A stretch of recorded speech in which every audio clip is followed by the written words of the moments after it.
ప్రభునందు ప్రియమైన దేవుని బిడ్డారా, ప్రభువైన యేసు నామమున మీకు శుభములు. జీవముగల దేవుని కృపావర్షం మీపై సమృద్ధిగా కురియునుగాక.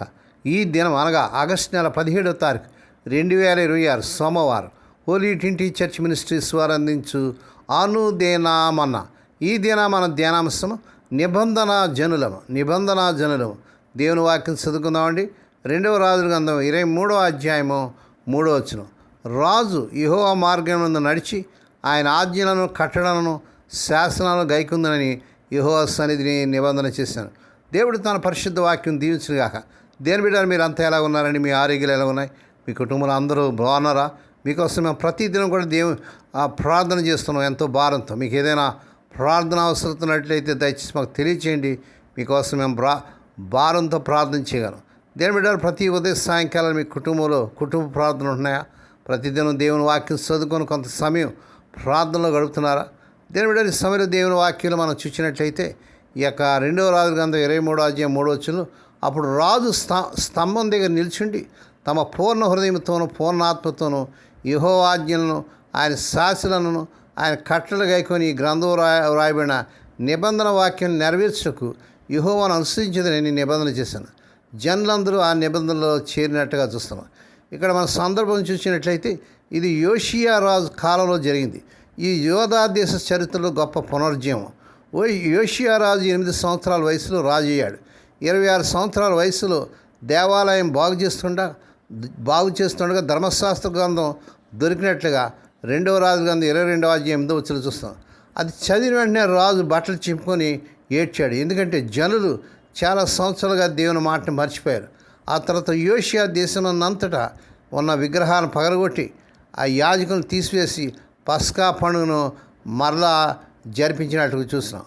3వ వచనం అదే రోజున జరిగిన నిబంధన పునరుద్ధరణ కార్యక్రమాన్ని ఇక్కడ మనం చూస్తున్నాం. యెరూషలేములో రాజు ఉన్న యోషియా తన ప్రజల పట్ల దేవుని గల తలంపులను గురించిన కొద్దిపాటి జ్ఞానంతో పెరిగాడు. దీర్ఘకాలంగా నిర్లక్ష్యానికి గురైన దేవాలయంలో ప్రధాన యాజకుడు ధర్మశాస్త్ర గ్రంథాన్ని తిరిగి కనుగొన్నప్పుడు 2వ రాజు గ్రంథం 22వ అధ్యాయం 8వ వచనంలో యోషియా దాన్ని వినాలనుకున్నాడు. విగ్రహాలను గురించి దేవుని ఏమి చెప్పాడో తెలుసుకున్న వెంటనే అతను యోధాను దేవుని శాసనం అనుగుణంగా తీసుకురావడానికి భారీగా మార్పులు ఆదించాడు. విల్లు నుండి ఆకర్షణ కత్తించడం కంటే చాలా తీవ్రమైన మార్పులు మనం ఈ 2వ రాజు గ్రంథం 23వ అధ్యాయం 3 నుంచి 7 వరకు చూస్తున్నాం. నేడు విశ్వాసులు రాజైన యోషియా కంటే ఎక్కువగా కలిగి ఉన్నారు. చాలా ఎక్కువ. మనకు బోధించడానికి మొత్తం బైబిల్ అంతా ఉంది. మనం ఒకరినొకరు ఉన్నాం. మరియు మనకు పరిశుద్ధాత్మ యొక్క ముఖ్యమైన నింపుదల ఉంది. ఆయన వద్ద మరియు చిన్న విషయాలను వెలుగు తెస్తాడు. లేకపోతే మనం పట్టించుకోకపోవచ్చు. మొదలుగా మన రాజు స్తంభం దగ్గర నిల్చున్నాడు. రాజు ప్రజలందరికీ కనిపించే చోట నిలబడ్డాడు, దాక్కోలేదు. నాయకుడు ముందుగా ఉదాహరణగా నిలబడ్డాడు. మార్పు పైనుండి మొదలైంది. 2వది పూర్ణ హృదయంతోనూ పూర్ణ ఆత్మతోనూ యెహోవాను అనుసరించేది నేను నిబంధన చేశాను. హీబ్రూలో బీరిట్ అంటారు. ఒప్పందం, ఒక వాగ్దానం. దేవునితో 3 విషయాలు ఒప్పుకున్నాడు. ఒకటి, యెహోవా ఆజ్ఞలను పాటిస్తానని, ఆ 10 ఆజ్ఞలు, యెహోవా శాసనాలు, ఆరాధనకు సంబంధించిన నియమాలు. 2వది ఆయన కట్టడంలో రోజువారీ జీవిత నియమాలు. పూర్ణ హృదయంతోనూ పూర్ణ ఆత్మతోనూ, సగం కాదు 100%, 100% మనసు ప్లస్ బలము, ఆత్మ అంతా దేవునికే. 3వదిగా ఈ గ్రంథం రాయబడిన నిబంధన వాక్యం నెరవేర్చకు చాలా సంవత్సరాలుగా బైబిల్ మూసి ఉంది. ఇప్పుడు తెరిచి చదివి దీని ప్రకారం జీవిస్తానని ఒప్పుకున్నారు. వాక్యం వినడం ప్లస్ వాక్య ప్రకారం చేయడం నిజమైన పునర్జీవనం. దేవుని బిడ్డ, దేవుని వాక్యం చదివి ఎంతకాలం అయింది? దేవుని సన్నిధిలో ప్రార్థనలో గడిపి ఎంతకాలం అయింది? దేవుని సన్నిధికి వెళ్ళి నీవు ప్రభు సన్నిధిలో కొంత సమయం గడపడం ఎంత సమయం అయింది? ఈ సమయంలో పరీక్ష చేసుకో దేవుని బిడ్డ. 4వది జనులందరూ ఆ నిబంధనలు చేరారు. రాజు ఒక్కడే కాదు, చిన్నవాడి నుండి పెద్దవారి వరకు అందరూ చేతులు ఒప్పుకున్నారు. దేశమంతా కలిసి దేవుని వైపు తిరిగింది. ఆహా, ఎంత గొప్ప భాగ్యం అండి! దేవుని బిడ్డ, మన దేశం, మన పట్టణాలు, మన గ్రామాలు జీవం గల దేవుని తట్టు తిరిగితే ఎంత ఆశీర్వాదం అండి! మరుపు వల్ల పతనం, జ్ఞాపకం వల్ల పునరుద్ధరణ. దేవుని వాక్యం మూసి ఉండడం వల్ల దేశం పాడైంది. వాక్యం తెరగానే దేశం బాగుపడినట్టుగా 119 కీర్తన 11వ వచనం చూస్తున్నాం. 2వది నాయకుని నిర్ణయం జనాల జీవితాన్ని మారుస్తుంది. హోషియా ఒక్కడే నిలబడి నిబంధన మందస్థం చేస్తే జనులందరూ వెంబడించారు. యెహోషువ గ్రంథం 24:15 మూడవది నిబంధన అంటే మాట కాదు, జీవితం. అనుసరించేదాం, గైకొందేదాం, నెరవేర్చేదాం. 3 క్రియలు చేయడం ఉంది. 4వది పూర్ణ హృదయంతో అవసరం. సగం భక్తి దేవునికి ఇష్టం లేదు. ద్వితీయోపదేశకాండం 6:5 నీ పూర్ణ హృదయంతో నీ దేవుడిని యెహోవాను ప్రేమించి అంటాడు.